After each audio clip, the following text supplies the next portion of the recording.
بسم اللہ الرحمن الرحیم۔ السلام علیکم، ہمارے چینل میں خوش آمدید۔ آج صبح سے ہی میرا موڈ خراب تھا کیونکہ آج بھی ایک رشتے والے آئے تھے۔ سب کچھ اچھا تھا، لڑکے والوں کو میں پسند بھی آ گئی تھی، لیکن پھر وہی بات، خالہ نے کہا کہ ابھی نہیں، ابھی ہمیں تمہاری شادی نہیں کرنی۔ ویسے تو یہ رشتہ خالہ کی بیٹی کے لیے آیا تھا، لیکن چونکہ میں ان سب میں سب سے زیادہ خوبصورت تھی اسی لیے انہیں میں پسند آ گئی، لیکن خالہ نے انہیں یہ کہہ کر انکار کر دیا کہ میری بات پہلے سے طے ہے۔ مجھے اس بات کا بہت دکھ تھا۔ خالہ ہمیشہ ایسے ہی کرتی تھی، جو رشتہ بھی میرے لیے آتا یا کوئی مجھے پسند کر دیتا تو خالہ اسے انکار کر دیتی، جبکہ اپنی بیٹیوں کے لیے تو وہ بہت محنت سے رشتے ڈھونڈ رہی تھی اور ان کے لیے تو باقاعدہ وظیفے بھی کرتی رہتی تھی۔ نہ جانے خالہ نے ایسا دوہرا معیار کیوں بنایا ہوا تھا۔ میں اب خالہ سے بہت چڑھنے لگی تھی۔ مجھے ان کے اس رویے کی سمجھ نہیں آتی تھی۔ حالانکہ وہ مجھے بہت اچھا پہناتی، بنا سنوار کر رکھتی اور زر کو برق چمکیلے لباس پہنا کر رکھتی، لیکن نہ جانے کیوں ایک شادی کے معاملے میں آ کر وہ ہمیشہ میرے ساتھ اسی طرح کا رویہ اختیار کرتی، جبکہ میں خود بھی اب اپنا گھر بسا کر رہنا چاہتی تھی۔ مجھے خالہ کے گھر سے جانا تھا۔ میرا نام زویا ہے اور میں اب 21 سال کی ایک خوبصورت اور جوان لڑکی ہوں۔ میں پڑھی لکھی اور زمانے کے مطابق ماڈرن لڑکی ہوں۔ میں بچپن سے ہی اپنی خالہ کے گھر رہتی تھی۔ جب میں 2 سال کی تھی تو میرے اماں ابا کا انتقال ہو گیا تھا۔ وہ دونوں کسی شادی میں شرکت کر کے گھر واپس آ رہے تھے کہ ان کی بس کا دوسری بس کے ساتھ دھند میں تصادم ہو گیا، جس کے نتیجے میں بہت سارے مسافر جاں بحق ہو گئے۔ میرے اماں ابا بھی انہی میں سے تھے۔ میں تو اتنی چھوٹی اور معصوم تھی کہ مجھے پتہ ہی نہیں چلا کہ میری دنیا کیسے لٹ گئی ہے۔ میرے ماں باپ اس دنیا سے رخصت ہو گئے۔ مجھے اس چیز کا اندازہ بھی نہیں تھا۔ میں تو ادھر آئے مہمانوں کے ساتھ اسی طرح کھیل رہی تھی، لیکن اتنے زیادہ لوگوں کو دیکھ کر میں تھوڑی خوفزدہ بھی ہو رہی تھی۔ اماں ابا کی تدفین کے بعد چونکہ ابا کے خاندان میں میرا کوئی بھی نہیں تھا، ابا اپنے ماں باپ کے اکلوتے تھے، کسی وجہ سے خالہ مجھے اپنے ساتھ لے آئیں۔ خالہ اور اماں 2 ہی بہنیں تھیں۔ ہمارے ایک ماموں بھی تھے، لیکن وہ دوسرے ملک میں مقیم تھے اور ویسے ہی پاکستان نہیں آتے تھے، اسی لیے خالہ ہی میری سرپرست بن گئیں اور مجھے اپنے ساتھ لے آئیں۔ میرے اماں ابا کا گھر کرائے پر دے دیا گیا۔ خالہ کی اپنی بھی 3 بیٹیاں تھیں اور ان میں سے 2 تو مجھ سے بڑی تھیں، جبکہ ایک مجھ سے چھوٹی تھی۔ خالہ کی بیٹیاں زیادہ تر خالہ پر ہی پڑی تھیں، کیونکہ خالہ اتنی خوبصورت نہیں تھیں۔ دبتا ہوا رنگ تھا اور تھوڑے موٹے نقش تھے، جبکہ میری اماں بہت خوبصورت تھیں، رنگ بھی گورا تھا اور نئے نقش بھی بہت خوبصورت تھے۔ کہا جاتا ہے کہ میری اماں اپنی ماں پر یعنی میری نانی پر تھیں، جبکہ خالہ اپنے ابا پر یعنی میرے نانا پر تھیں۔ اسی وجہ سے دونوں بہنوں میں بہت فرق تھا، اور جو کوئی انہیں اکٹھا دیکھتا تھا وہ ان دونوں کو بہنیں ہی نہیں سمجھتا تھا۔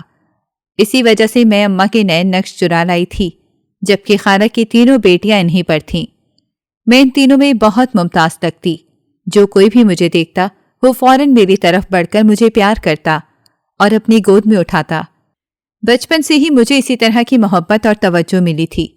گو کہ خالہ بھی مجھ سے بہت پیار کرتی تھی، مجھے ہر جگہ پر اپنے ساتھ لے کر جاتی، اچھے سے اچھا پہننے کو دیتی، اچھے سے اچھا کھلاتی، لیکن پھر بھی خالہ کے رویے میں کچھ عجیب سی بات تھی جو مجھے محسوس تو ہوتی تھی لیکن سمجھ نہیں آتی تھی کہ وہ کیا ہے۔ حالانکہ 3 بیٹیاں اکثر مجھ سے جلتی تھیں۔ ان میں سے جو سب سے چھوٹی تھی اس کے ساتھ تو میری کافی دوستی تھی، لیکن بڑی دونوں تو مجھ سے بہت جیلس ہوتی تھیں، کیونکہ میں جس محفل میں رہتی وہاں پر ساری توجہ سمیٹ لیتی تھی، اسی لیے وہ دونوں ایڑی چوٹی کا زور لگا کر تیار ہوتی اور مجھ سے زیادہ مہنگے اور اچھے کپڑے بنواتی، لیکن پھر بھی ان کے اوپر ویسا رنگ روپ اور نکھار نہیں آتا جیسا میرے اوپر آتا تھا۔ اسی لیے میں محفل کی ساری توجہ لوٹ لیتی۔ ہم اسکول میں بھی ایک ہی اسکول میں پڑھتے تھے، وہاں پر بھی یہی عالم تھا۔ میں بہت ذہین تھی اور ہر بات بہت جلدی سمجھ لیتی تھی، اسی لیے بہت جلد استادوں کی نظر میں آ گئی تھی، جبکہ خالہ کی بیٹیاں اوسط درجے کی ذہانت کی حامل تھیں۔ وہ اچھا تو پڑھتی تھیں لیکن کبھی پوزیشن ہولڈر نہیں رہی تھیں، جبکہ میں ہمیشہ ہر کلاس میں پوزیشن لیتی تھی۔ اسی لیے اسکول میں تو وہ مجھے بالکل منہ نہیں لگاتی تھیں۔ اگر کبھی مجھے کسی چیز کی ضرورت پڑ بھی جاتی اور میں ان سے لینے چلی جاتی تو وہ بالکل بھی مجھے نظر انداز کر دیتی اور ایسا رویہ رکھتی جیسے کہ مجھے جانتی ہی نہ ہوں، جبکہ میں ان کے اس رویے پر دکھی ہو جاتی تھی۔ حالانکہ مجھے پتا تھا کہ وہ مجھ سے خوش نہیں ہیں، الٹا وہ اپنی اماں کو اس بات کا مورد الزام ٹھہراتی تھیں کہ اسے کیوں اپنے گھر پر لے آئی ہیں، اسے وہیں پر چھوڑ کر آئیں جہاں پر یہ پہلے سے موجود تھی۔ لیکن خالہ کس طرح مجھے اکیلے گھر میں اکیلے چھوڑ دیتی؟ وہ قیامت کے دن اپنی بہن کو کیا منہ دکھاتی؟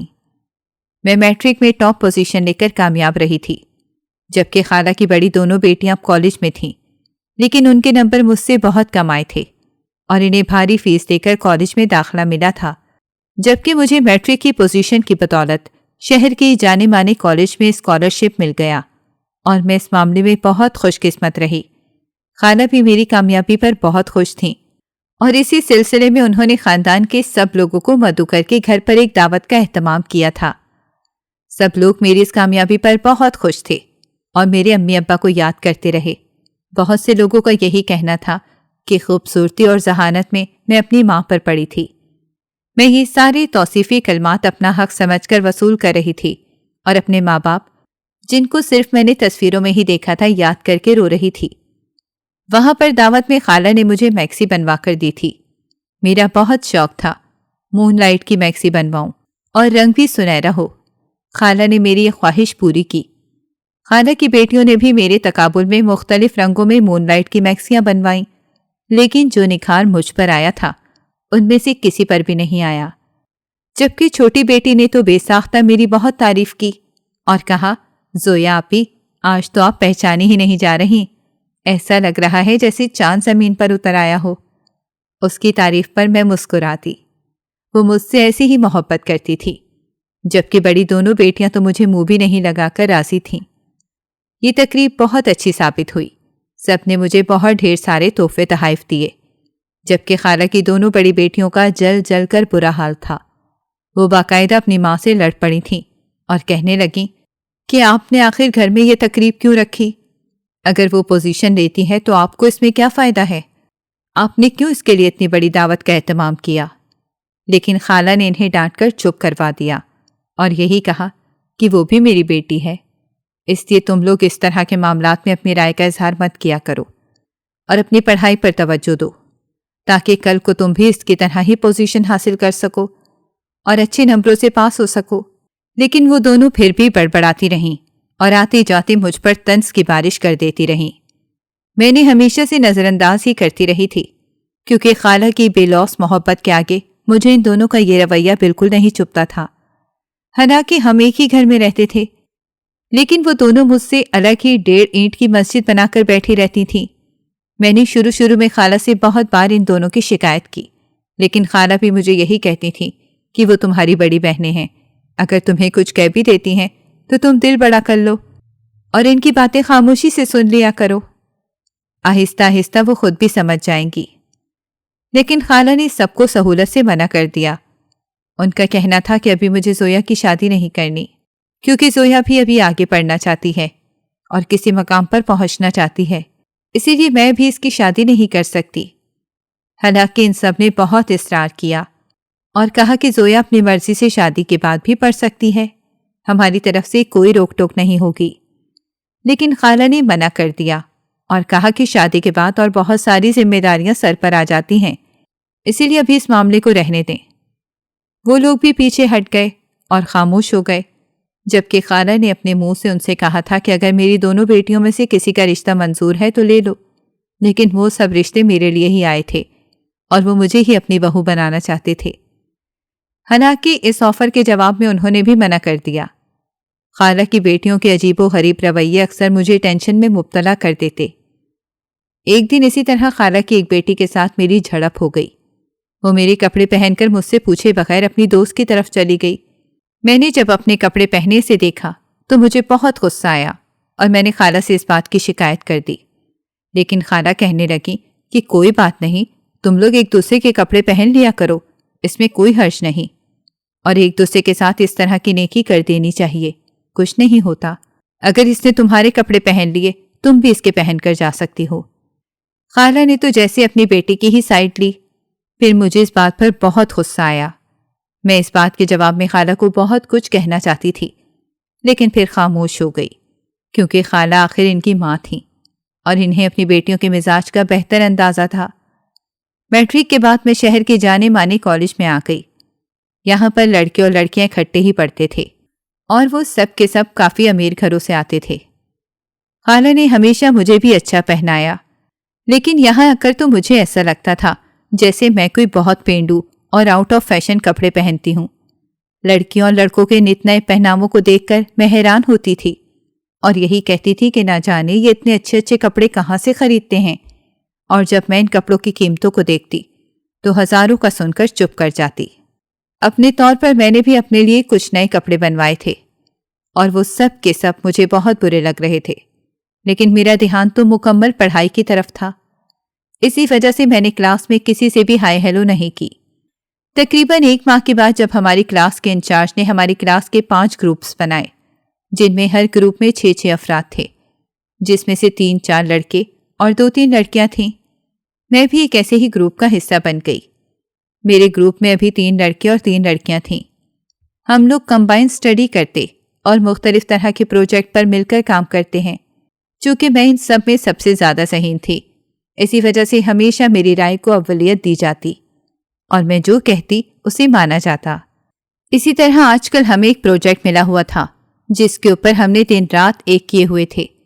ہم چاہتے تھے کہ ہمارا گروپ بھی کلاس میں ٹاپ پر آئے۔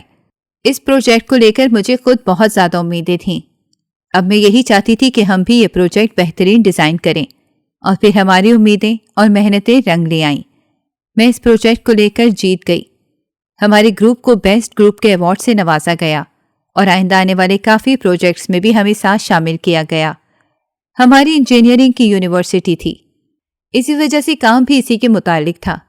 گو کہ خالہ چاہتی تھی کہ میں ڈاکٹری کی فیلڈ میں جاؤں، لیکن میرا رجحان انجینئرنگ کی طرف تھا اور اسی لیے میں نے اس فیلڈ میں اپنی قسمت آزمانے کا سوچا اور یوں میں انجینئرنگ یونیورسٹی میں آ گئی تھی۔ اب چونکہ میں اس فیلڈ میں بھی کامیابی کے جھنڈے گاڑ رہی تھی، خالہ بہت خوش تھیں اور ان کی بیٹیاں سادہ ایفے کرتے ہوئے مجھ سے جیلس ہوتی پھر رہی تھیں۔ آج کل بھی گھر میں میرے ایک رشتے کے اوپر بات چل رہی تھی، حالانکہ خالہ سب کو واضح طور پر منع کر دیتی تھیں۔ میں نے ابھی زویا کی شادی نہیں کرنی، لیکن پھر بھی کہیں نہ کہیں سے میرے لیے رشتہ آ ہی جاتا۔ یہ رشتہ بھی میرے کلاس فیلو نے بھیجا تھا۔ میں تو اس کو جانتی بھی نہیں تھی اور نہ ہی کبھی اس کے ساتھ میری بات چیت ہوئی تھی۔ اب جب اس نے رشتہ بھیجا اور خالہ نے گھر میں مجھے بتایا تو میں بہت حیران ہوئی اور خالہ سے کہا کہ میں تو اس کو جانتی بھی نہیں، مجھے تو معلوم ہی نہیں کہ میری کلاس میں اس نام کا لڑکا بھی موجود ہے۔ لیکن خالہ کہنے لگی، اگر تم اسے جانتی نہیں ہو تو پھر اس نے رشتہ کیسے بھیج دیا؟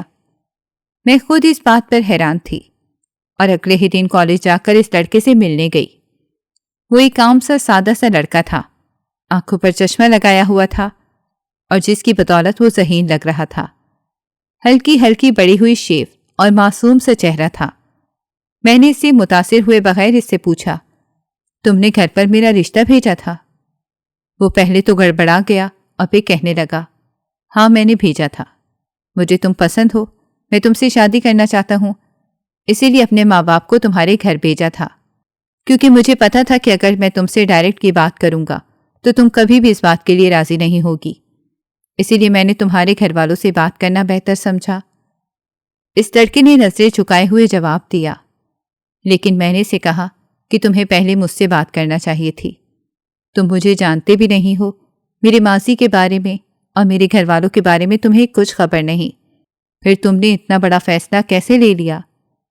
میں نے اسے کہا تو وہ کہنے لگا، میں نے تمہیں 1 سال سے کالج میں دیکھا ہے، تم اپنے کام سے کام رکھتی ہو، کسی سے فالتو بات چیت نہیں کرتی، ذہین ہو، خوبصورت ہو، پہننے اوڑھنے کا ڈھنگ ہے، آج کل کی لڑکیوں کی طرح تم بیہودہ لباس نہیں پہنتی۔ مجھے اور کیا چاہیے تھا؟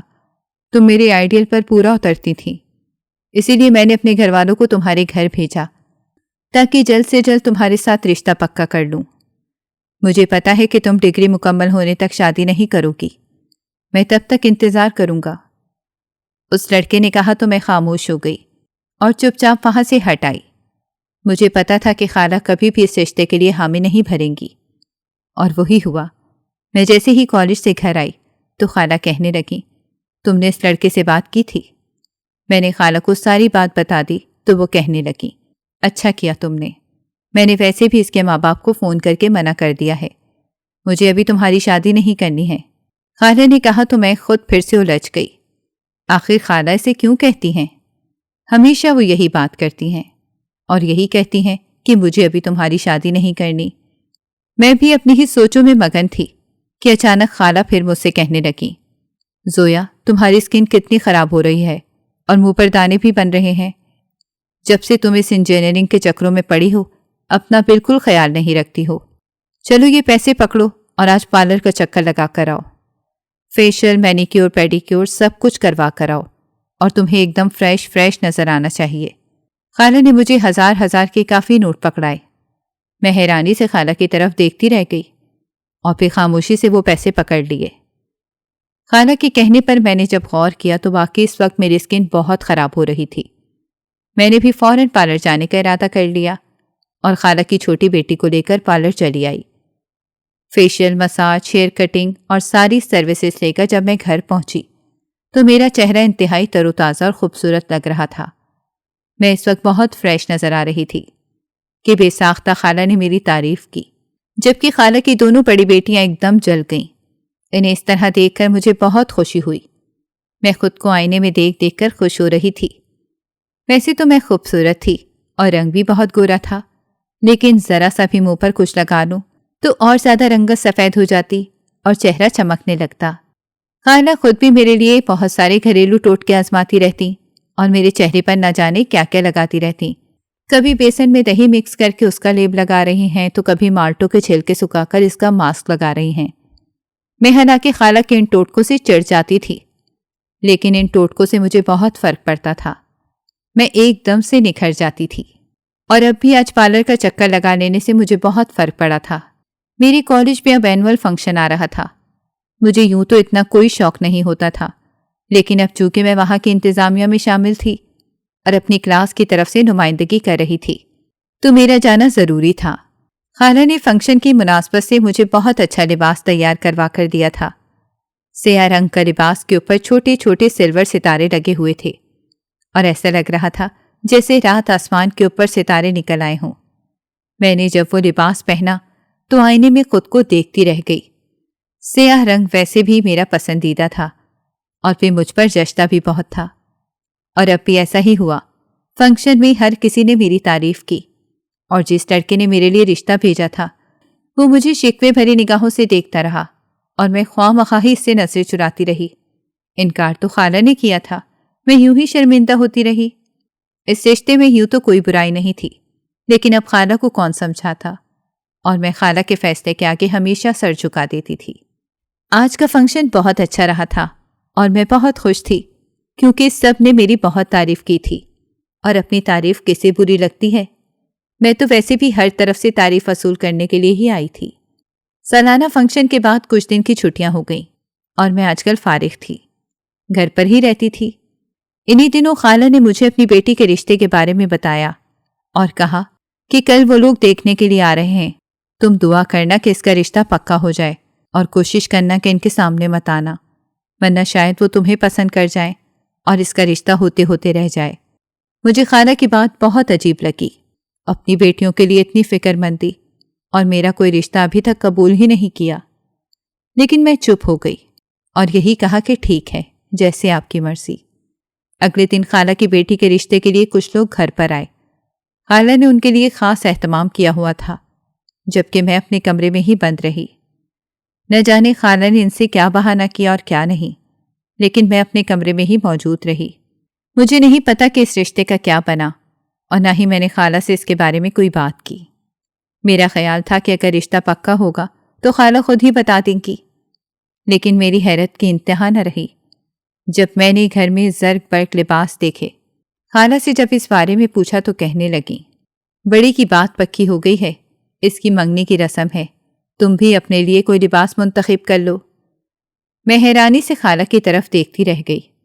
خالہ نے تو مجھے رشتہ پکا ہونے کا بتایا ہی نہیں تھا، اور میں خالہ سے یہ گلہ بھی نہ کر سکی۔ گھر میں آج کل خالہ کی بیٹی کی منگنی کی تیاریاں چل رہی تھیں اور خالہ بہت خوش تھیں۔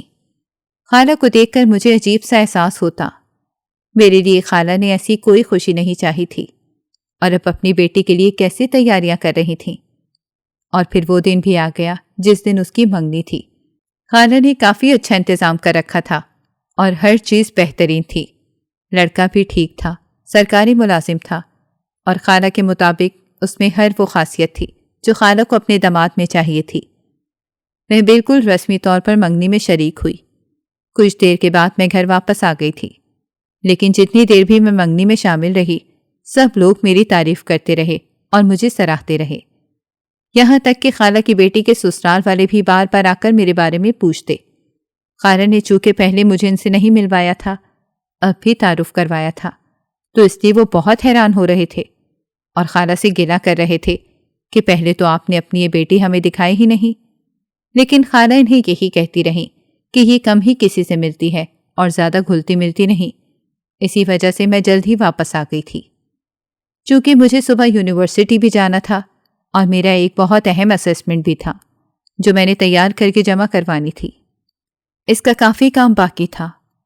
میں گھر آ کر کپڑے تبدیل کر کے اس میں مصروف ہو گئی۔ منگنی کی تقریب کے بعد خالہ اب شادی کی تیاریوں میں مصروف تھیں اور ہر روز ان کے بازاروں کے چکر لگ رہے تھے۔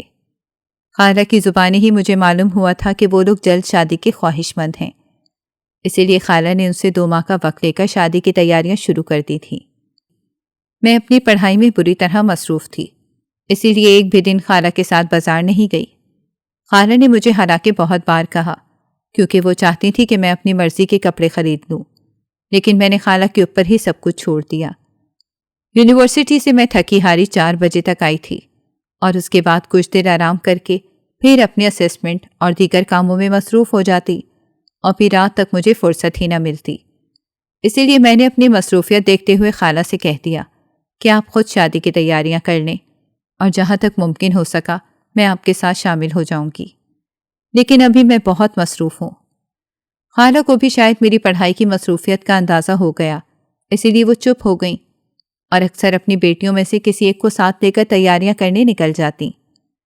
آج کل گھر میں بھی مرمتوں کا کام شروع ہوا تھا، رنگ روغن بھی کروایا جا رہا تھا، اور اس کے علاوہ کیونکہ شادی کے دن کم رہ گئے تھے، اسی وجہ سے روز ہی خالہ کی بیٹی کے پارلر بھی چکر لگتے تھے۔ میں نے اپنے لیے کی گئی شاپنگ کو ابھی تک نہیں دیکھا تھا، اور پھر جب شادی میں بس 3 دن رہ گئے تو خالہ نے مجھے سختی سے کہا کہ اب اپنی مصروفیت ختم کر دو اور شادی کی رسموں میں شامل ہو، اور گھر پر ڈھولک کا اہتمام کیا گیا ہے، تم بھی ساتھ شامل ہو۔ میں نے خالہ کی بات کو ہمیشہ کی طرح اہمیت دی اور اپنے سب کام پسے پش ڈال کر میں بھی ڈھولک بجانے باہر محلے کی لڑکیوں کے ساتھ بیٹھی، اور پھر ناچتے گاتے رات کے 12 کب بجے پتہ ہی نہیں چلا۔ آج زندگی میں پہلی بار میں نے اتنا زیادہ انجوائے کیا تھا اور مجھے بہت مزہ آیا تھا۔ اگلے دن میں نے یونیورسٹی سے چھٹی کی اور آج خالہ کی بیٹی کے ساتھ پارلر چلی آئی۔ میں نے اپنے بال وغیرہ ڈائی کروائے اور اچھی سی کٹنگ کروا لی۔ فیشل اور باقی سروسز لے کر جب میں گھر پہنچی تو گھر میں آئی لڑکیاں میری طرف دیکھتی ہی رہ گئیں، اور مجھے اس بات کا بخوبی احساس تھا کہ میں بہت خوبصورت لگ رہی ہوں۔ اب باقاعدہ شادی کی تقریبات کا آغاز ہو چکا تھا۔ اب میں بہت خوش تھی۔ شادی کی تقریب میں میرا جوڑا ایک سے بڑھ کر ایک تھا، اور ہر ایک نے میری تعریف کی اور مجھے سراہا۔ اور وہیں پر شادی کی تقریب کے دوران ہی کئی لوگوں نے تو خالہ سے میرا رشتہ بھی مانگ لیا، لیکن خالہ ہمیشہ کی طرح انہیں انکار کرتی رہیں۔ میں چونکہ ان سب باتوں سے پہلے سے آگاہ تھی، اسی لیے میں نے خالہ سے کچھ نہیں کہا اور چپ چاپ اس منظر سے ہٹ جاتی۔ خالہ کی بیٹی کیا رخصت ہوئی، خالہ اکثر اداس رہنے لگیں اور اسے فون کر کے جب بھی بات کرتی تو اس کے پاس کرنے کے لیے ڈھیروں باتیں ہوتی۔ خالہ 2 گھنٹے اس کے ساتھ مصروف رہتی اور میں دوبارہ سے اپنی پڑھائی میں مصروف ہو چکی تھی۔ خالہ کا مجھ پر یہی احسان بہت تھا کہ وہ مجھے پڑھا رہی تھیں۔ میرے گھر سے جو کرایہ آتا تھا وہ میرے اخراجات پورے کرنے میں نکل جاتا تھا۔ آج تک میں کبھی دوبارہ اپنے گھر نہیں گئی تھی، حالانکہ میرا بہت دل چاہتا تھا کہ میں ایک بار جا کر اس گھر کو دیکھوں، لیکن نہ جانے کیا بات تھی، میری ہمت ہی نہیں پڑتی تھی۔ لیکن خالہ کے خلاف اب میرے دل میں ایک لاوا سا پکنے لگا تھا۔ میں جوان ہو چکی تھی اور 1 سال میں میری ڈگری بھی مکمل ہونے والی تھی۔ نہ جانے پھر خالہ ایسا کیوں کر رہی تھی کہ میرے لیے آئے ہوئے ہر اچھے رشتے کو انکار کر دیتی۔ مجھے یہ بات بہت محسوس ہوتی تھی۔ خالہ بغیر سوچے سمجھے جھوٹ بول کر اس رشتے سے انکار کر دیتی۔ مجھے ایسا لگتا تھا کہ خالہ میرے ساتھ یہ سب کچھ جان بوجھ کر کیا کرتی ہیں۔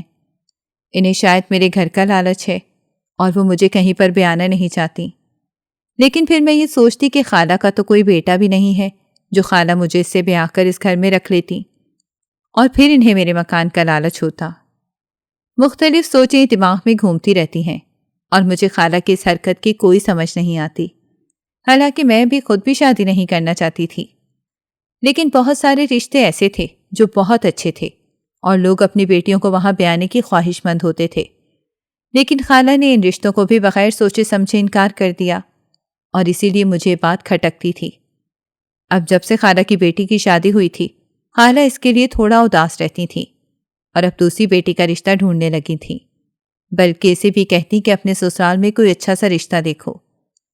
میں جب یہ بات سنتی تو مجھے یہ بات بہت عجیب لگتی کہ میرے لیے تو خالہ ابھی تک یہ بات نہیں کرتی ہیں، جبکہ اس کے لیے خالہ پھر سے رشتہ ڈھونڈ رہی ہیں۔ میں اپنے آپ میں ہی کٹ کر رہ جاتی، لیکن پھر یہی سوچتی کہ شاید خالہ پہلے اپنی بیٹیوں کو بیانا چاہتی ہوں، کیونکہ آخر وہ بھی تو ایک ماں ہیں اور انہیں اپنی بیٹیوں کا خیال نہیں ہوگا تو کس سے ہوگا۔ وقت اسی طرح گزرتا رہا، اور ایک دن جب میں ڈگری لے کر گھر آئی تو میری آنکھیں خوشی کے مارے چمک رہی تھیں، اور آج میں بہت خوش تھی کیونکہ میں نے جو خواب دیکھا تھا اسے تعبیر مل گئی تھی۔ میں نے بہت اچھے نمبروں سے اپنی یونیورسٹی میں ٹاپ کیا تھا اور مجھے بہت اچھا رسپانس ملا تھا۔ خالہ نے اس سلسلے میں گھر میں ایک بہت بڑی تقریب کا اہتمام کیا تھا۔ ابھی تک خالہ کی دوسری بیٹی کی شادی نہیں ہوئی تھی، اسی لیے خالہ نے سوچا جب سب کو دعوت پر بلائیں گی تو شاید اس کے لیے کوئی رشتہ ہی مل جائے، لیکن اس کے لیے تو کوئی رشتہ نہیں ملا۔ خالہ کی بڑی بیٹی کے سسرال میں سے کسی نے مجھے پسند کر لیا اور پھر باقاعدہ خالہ کی دہلیز ہی پکڑ لی، لیکن خالہ بھی اس بات کے لیے راضی نہیں ہوئی، بلکہ انہیں اپنی چھوٹی بیٹی کے لیے کہنے لگیں۔ لیکن وہ لوگ بھی اس بات پر ناراض ہو گئے اور کہنے لگے کہ ہمیں آپ کی یہ والی بیٹی پسند ہے اور آپ دوسری بیٹی کے رشتے کے لیے کہہ رہی ہیں۔ اگر آپ نے اس کا رشتہ نہیں دینا تو ہمیں صاف بتا دیں، لیکن اپنی دوسری لڑکی ہمیں نہ دیں۔ اور پھر خالہ نے صاف صاف منع کر دیا۔ وہ لوگ اس بات پر کافی خفا ہوئے تھے اور مجھے خود بھی خالہ کا رویہ بہت عجیب لگا تھا، اور اب زندگی میں پہلی بار میں خالہ کے آگے کھڑی ہو گئی اور ان سے پوچھنے لگی، خالہ مجھے آپ سے کچھ بات کرنی ہے۔ خالہ اپنے کام میں مصروف تھیں، مجھے کہنے لگی، ہاں کہو کیا بات ہے؟ میں نے اپنی سانسوں کو بحال کرتے ہوئے خالہ سے کہا، خالہ آخر کیا بات ہے؟ آپ میرے لیے آئے ہوئے ہر رشتے سے انکار کر دیتی ہیں اور اسی رشتے کے لیے آپ اپنی بیٹی دینے کو تیار ہوتی ہیں۔ آخر ایسا کیوں ہے؟ آپ نے کتنے اچھے اچھے رشتے میرے لیے ٹھکرا دیے اور کسی ایک کا بھی آپ نے منظور نہیں کیا۔ آخر آپ میرے ساتھ ایسا کیوں کر رہی ہیں؟ میں نے ضد ہوتے ہوئے خالہ سے کہا۔ خالہ چند لمحے مجھے دیکھتی رہیں اور پھر ایک دم اٹھ کر اپنی الماری کھولی اور اس میں سے ایک بہت خوبصورت لال رنگ کا دوپٹہ نکالا۔ میں حیرت سے خالہ کی طرف دیکھ رہی تھی کہ میں خالہ سے کیا بات کر رہی ہوں اور خالہ اٹھ کر کیا کرنے لگ گئی ہیں، لیکن دوپٹہ نکالنے کے بعد خالہ نے مجھے وہ دوپٹہ دیا اور کہا، اس سے اپنے اوپر اوڑھ لو اور میرے ساتھ چلو۔ میں بہت حیران ہوئی اور حیرت سے وہ دوپٹہ تھام لیا۔ وہ دوپٹہ اتنا خوبصورت تھا کہ میں اپنے اوپر اسے اوڑھے بھی رہ نہیں سکی۔ جیسے ہی میں نے اسے اپنے اوپر اوڑھا اور خالہ کے ساتھ باہر نکلی تو خالہ کے ساتھ میں کار میں بیٹھ کر نامعلوم منزل کی طرف چل دی۔ حالانکہ میں نے خالہ سے 2-3 بار پوچھا بھی کہ ہم کہاں جا رہے ہیں، لیکن خالہ نے کوئی جواب نہیں دیا اور مجھے کہا کہ چپ کر کے بیٹھی رہو، تمہیں وہاں جا کر خود ہی پتہ چل جائے گا۔ میں بھی چپ کر گئی، لیکن دل ہی دل میں تجسس ہو رہا تھا کہ آخر خالہ مجھے کہاں لے کر جا رہی ہیں۔ اور پھر تقریباً آدھے گھنٹے کی مسافت کے بعد کار ایک جگہ پر رک گئی۔ میں نے جیسے ہی کھڑکی سے باہر دیکھا تو یہ ایک بڑا سا گھر تھا، لیکن نہیں، جب میں نے غور کیا تو یہ گھر نہیں بلکہ ایک بڑا سا ہوٹل تھا۔ میں بہت حیران ہوئی کہ آخر خالہ مجھے یہاں پر کیوں لے کر آئی ہیں، اس ہوٹل میں ہمارا کیا کام ہے؟ لیکن اب میں نے خالہ سے کچھ نہیں پوچھا اور خالہ کے ساتھ چپ چاپ اندر چلی آئی۔ خالہ نے وہاں پر آ کر ریسیپشن سے کسی کے بارے میں پوچھا اور پھر مجھے ایک کمرے میں لے آئیں۔ میں تو پہلے ہی یہاں کا ماحول دیکھ کر کچھ عجیب سا محسوس کر رہی تھی، اور اب خالہ مجھے کمرے کی طرف لے کر بڑھیں تو میں خوف زدہ ہو گئی اور خالہ سے کہنے لگی، آپ مجھے کہاں لے کر جا رہی ہیں؟ لیکن خالہ نے میری کسی بات کا جواب نہیں دیا اور مجھے لے کر کمرے میں داخل ہو گئیں۔ میں اندر ہی اندر ڈر رہی تھی اور خالہ کے بارے میں عجیب عجیب وسوسے میرے دل میں سر اٹھا رہے تھے، لیکن میری مجبوری تھی کہ میں خالہ کے ساتھ آگے بڑھتی گئی، اور پھر جیسے ہی ہم کمرے میں داخل ہوئے تو سامنے ہی 2 مرد عورت اور ایک جوان لڑکا بیٹھے ہوئے تھے۔ خالہ ان لوگوں سے بہت خوش دلی سے ملی۔ میں ابھی بھی کچھ خوف زدہ تھی، لیکن ڈرتے ڈرتے سلام کیا، اور پھر انہوں نے ہمیں ایک صوفے پر بیٹھنے کا اشارہ کیا۔ میں خالہ کے ساتھ ایسے بیٹھ گئی جیسے بھی موقع ملتے ہی یہاں سے بھاگ جاؤں گی، لیکن خالہ کے ساتھ ادھر ادھر کی باتیں کرنے لگیں، اور پھر کچھ دیر بعد مجھے مخاطب کر کے کہنے لگیں، زویا اپنے منگیتر سے کچھ باتیں وغیرہ کرو تاکہ تم لوگوں کو ایک دوسرے کا مزاج کا اندازہ ہو، اور پھر ہم جلدی سے شادی کی تاریخ پکی کر کے تم دونوں کو ایک رشتے میں باندھ دیں۔ خالہ کی بات پر میں حیرت سے ہکا بکا ان کی طرف دیکھ رہی تھی۔ منگیتر، شادی؟ خالہ یہ آپ کیا کہہ رہی ہیں؟ میں نے حیرت سے خالہ سے پوچھا تو وہ کہنے لگیں، ہاں منگیتر، یہ تمہارا منگیتر ہے۔ دراصل عزیز صاحب تمہارے والد صاحب کے بہت اچھے دوست تھے، لیکن بھائیوں، بالکل بھائیوں کی طرح پیار کرتے تھے، بالکل بھائیوں کی طرح پیار تھا، اور دونوں کا ایک دوسرے کے گھر میں اتنا آنا جانا تھا کہ جیسے سگے بھائی ہوتے ہیں۔ اسی لیے جب تم پیدا ہوئی تو عزیز صاحب نے فوراً اپنی دوستی کو رشتہ داری میں تبدیل کیا اور تمہارے ہاتھ میں انگوٹھی پہنا کر تمہیں اپنے بیٹے کے لیے مانگ لیا۔ اگرچہ تمہارے پاپا اس بات کے لیے تیار نہیں تھے اور عزیز صاحب کو بھی منع کرتے رہے اور کہنے لگے کہ بچوں کے رشتے بچپن میں طے کر دینا مناسب نہیں، لیکن عزیز صاحب کسی طرح نہیں ٹلے۔ انہوں نے یہی کہا کہ میں زویا بیٹی کو ہی اپنی بہو بناؤں گا، بس تم پیچھے مت ہٹنا۔ لیکن کسے معلوم تھا کہ وقت بہت ظالم ثابت ہوگا اور تمہارے ماں باپ کو ہی لے جائے گا۔ تمہاری ذمہ داری میرے سر پر آ گئی، لیکن مجھے چونکہ پتا تھا، اسی لیے میں شروع سے ہی تمہیں سب کی نظروں سے بچا کر رکھتی، اور اسی لیے تمہارے لیے آنے والے ہر رشتے کو انکار کر دیتی۔ چونکہ عزیز صاحب کا میرے ساتھ رابطہ تھا اور انہوں نے ہی مجھے کہا تھا کہ جب تک تم جوان نہیں ہو جاتی تب تک تمہیں اس بارے میں کچھ نہ بتایا جائے، اسی لیے میں صحیح وقت آنے کا انتظار کر رہی تھی۔ میں چاہ رہی تھی کہ تم پہلے اپنی ڈگری مکمل کر لو اور پھر ہی میں عزیز صاحب کو پاکستان بلواؤں اور تمہاری شادی طے کر دوں۔ عزیز صاحب آج کل اسی سلسلے میں یہاں آئے ہوئے تھے، لیکن تم شاید مجھ سے بدگمان ہو رہی تھیں، اسی وجہ سے میں نے آج تمہیں سچ بتانے کا فیصلہ کر لیا۔ حالانکہ میں چاہ رہی تھی کہ عزیز صاحب کو گھر پر انوائٹ کر لوں اور پھر ایک اچھی تقریب میں تمہیں ان سے ملواؤں، لیکن تمہاری آج کی بدگمانی نے مجھے مجبور کر دیا ہے، تو میں تمہیں آج ہی ان سے ملوا دوں، اسی لیے میں تمہیں یہاں پر لے کر چلی آئی۔ خالہ نے جب مجھے تفصیلاً بتایا تو میں تو جیسے زمین میں گڑ کر رہ گئی۔ مجھے بہت شرمندگی محسوس ہو رہی تھی اور ایسا لگ رہا تھا جیسے میں نے خالہ کے ساتھ زیادتی کر دی ہے۔ کچھ دیر بعد جب میں بولنے کے قابل ہوئی تو سب سے پہلے خالہ سے معذرت کی اور کہا، خالہ میں آپ سے بدگمان نہیں تھی، بس مجھے ایک غلط فہمی تھی، وہ آج آپ نے دور کر دی ہے۔ خالہ نے بڑے دل سے میرے سر پر پیار دیا اور پھر ہم خوش گپیوں میں چائے پینے لگے۔ عزیز صاحب کے ساتھ جمعے کا دن طے پایا اور اس دن باقاعدہ ایک منگنی کی تقریب رکھ کر اس کے بعد شادی کی تاریخ فکس کرنی تھی۔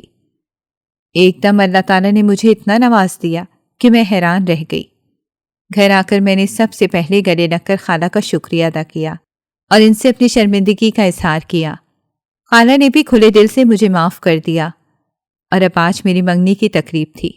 منگنی کا سامان سارا میرے منگیتر کی طرف سے آیا، ہر چیز ایک سے بڑھ کر ایک تھی۔ میں اتنا قیمتی اور خوبصورت سامان دیکھ کر حیران تھی، اور جب میں وہ لباس پہن کر تیار ہو کر آئی تو ہر ایک آنکھ نے مجھے سراہا۔ میرا منگیتر تو پل کے جھپکانا بھول گیا۔ میں خود بھی آج بہت خوش تھی اور اندرونی خوشی کا عکس میرے چہرے پر دکھائی دے رہا تھا۔ اپنے منگیتر کو سامنے دیکھ کر میں نے بے ساختہ اللہ کا شکر ادا کیا کہ اس نے مجھے بہترین سے نواز دیا اور میرے صبر کا بہت میٹھا پھل مجھے عطا کیا۔ میں اب مطمئن تھی اور مجھے یقین تھا کہ میری زندگی بہت اچھی گزرنے والی ہے۔ اور میں اسٹیج کی طرف خالہ کے ہمراہ بڑھتی چلی گئی۔ ناظرین، اگر آپ کو ہماری کہانی اچھی لگی ہے تو ویڈیو کو لائک کریں، شیئر کریں اور ہمارے چینل کو سبسکرائب کریں۔ اگلی ویڈیو تک اجازت دیں۔ اللہ حافظ۔